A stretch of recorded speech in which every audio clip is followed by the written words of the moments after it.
Hello everyone, and welcome to a special episode of Time Travel TV for Refugee Week.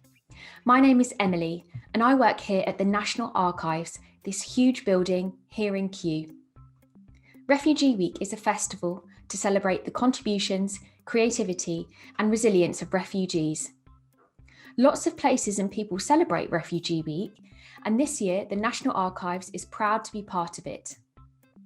Today, my friend Hannah and I are going to help you explore documents from the archives, which are all about refugees. First, I will show you a mystery document, and then Hannah will show you documents which reveal more about the real life story behind them. So, let's get going. This document is a mystery because I'm not going to tell you anything about it before I show it to you. Here is your document. You now have 30 seconds to take a look at it. That isn't very long, so think about what can you see, what type of document it is, and when was it made. Your time starts now.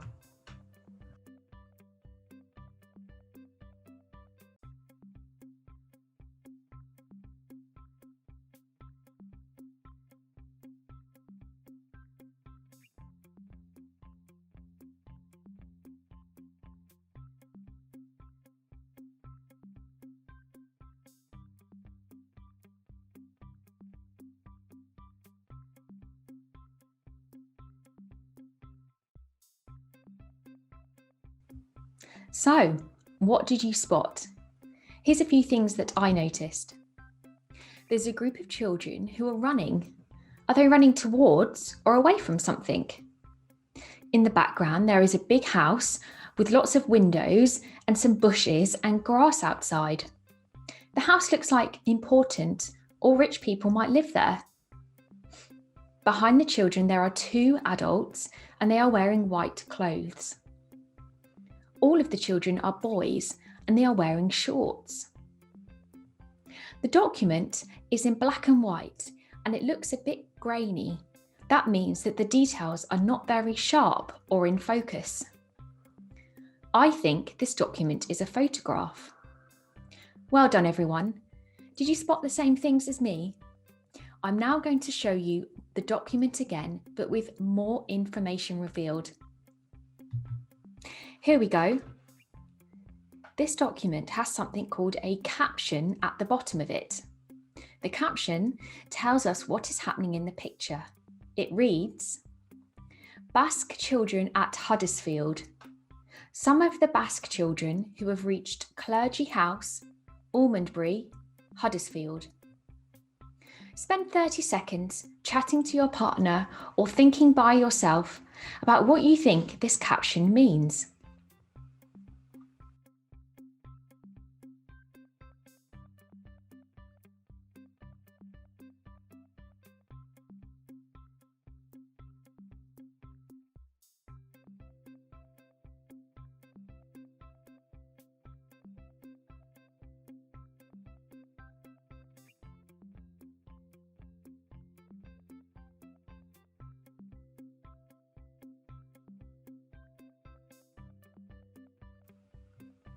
So, did the caption confirm what you thought from first looking at the document, or has it given you any new ideas? It has helped me think about what type of document this is. I thought it was a photo, but from looking at more of the document as a whole, I can see that it looks like it's been taken from a newspaper article. Well done so far. Hannah will now reveal the story of this document. Goodbye. Hello, I'm Hannah and I'm going to reveal more about this image now. Firstly, who are the people in our photograph? The caption says Basque children. In 1937, 2 years before the Second World War, there was a war going on in Spain. It was between the nationalists and the Republicans. The Basque region, which you can see on your map, supported the Republicans and became surrounded by their enemy. The nationalists cut off food to the area and bombed towns. One of these towns that was targeted was called Guernica. You can see on your screen the destruction that it caused. People in Britain began to worry and think that we should do something to help Basque children. Charities, churches, and ordinary people began to get ready to take in thousands of children to live in Britain for a short time until things were safer in Spain. And did you notice that there were far more children than adults in your image? That is because most of the children that came to live in Britain came without their parents. On the morning of Friday, the 21st of May, 1937, the ship departed Bilbao carrying nearly 4,000 children. A little way into their journey, they encountered a huge storm. There were enormous waves and it must have been really scary.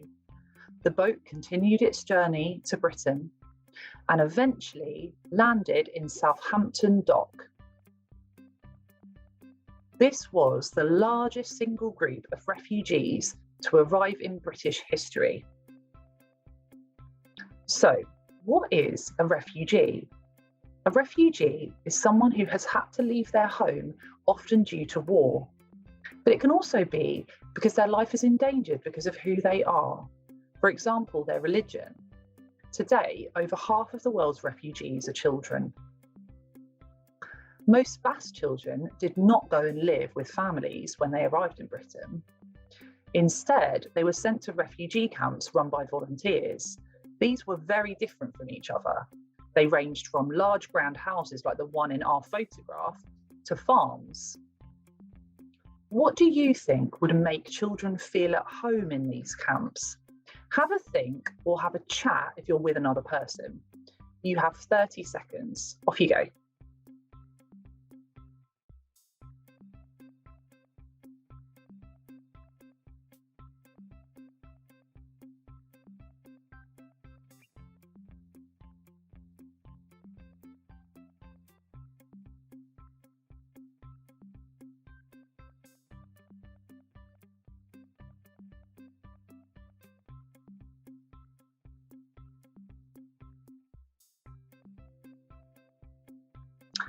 These were some of my ideas.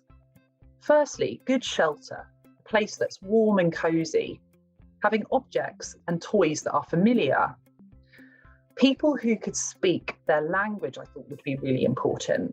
And also lots of food and food that is familiar to you. Having a chance to play and to have fun, but also doing normal things like going to school. I'm sure you had lots more ideas about what would make someone feel at home. We're going to look at a report about one of these refugee camps called Badenhole Farm, which was in Berkshire in the south of England. You can see it on your map here. What can you learn about children's lives at the camp from this report? But also, how homely does it feel? You have 45 seconds to have a read and think about these things. Off you go.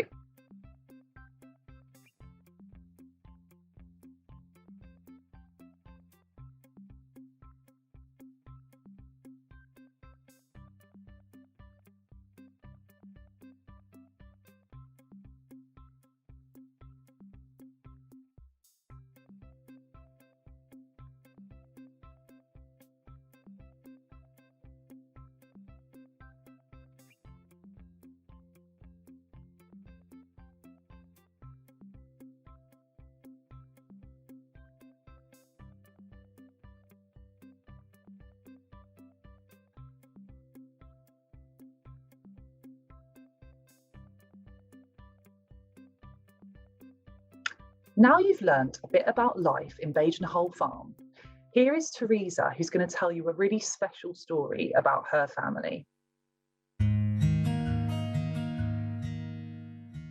As the Civil War progressed in various regions of Spain, a boat was commissioned, the SS Savannah, which was going to set sail for Southampton. So there was a call for people to send their children overseas for safety, initially only for 3 months.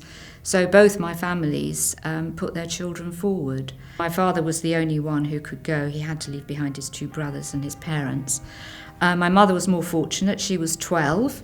but she had a sister who was 10 and a brother who was 14, so they were able to go, and her mother was a teacher, so teachers were also able to go, so she was pretty fortunate. My mother did tell us what her father said to her, when he said goodbye to her. He said to her, "Don't worry, it'll only be for 3 months. You'll be back for Christmas." This was May, so, they'd be back for Christmas. That was the last time she saw him.